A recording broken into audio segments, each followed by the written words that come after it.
Last week, we heard from someone diagnosed with a mental health disorder.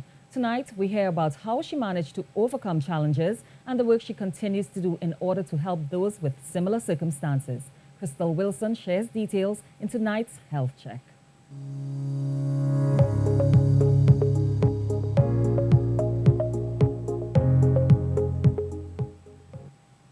It can be described as the light that emerges from the darkness. Those are the days when Caroline says she is good enough mentally and physically to cope with life as we know it.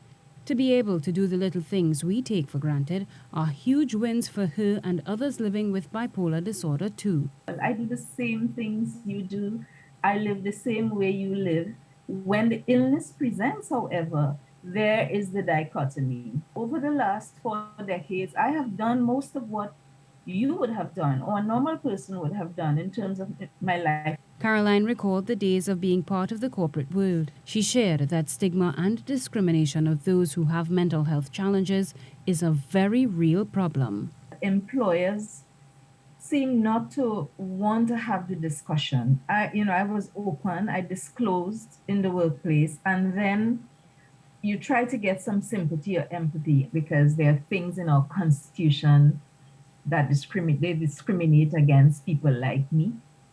There are laws that discriminate against people like me, while our governments rush to sign every single United Nations agreement and protocol, and they say we'll do all these things, and they won't even look into their own books and see that systemic, that institutionalized stigma.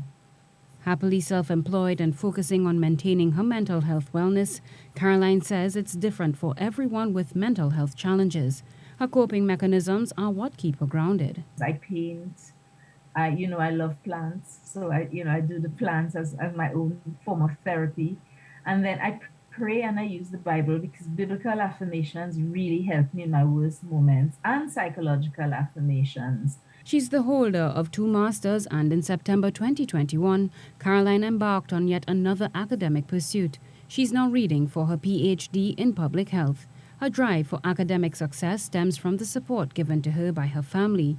She explains that it was her mother who assured her that her mental health challenges were never to stand in her way of achieving what she wanted. Just because I believe in my lifetime I can change something for the next generation. I believe in my lifetime I must change something for the next generation of people like me. Caroline has committed her life to advocating for equality, understanding and respect for those living with mental health disorders. With your TTT News Health Check, I am Khrystal Wilson.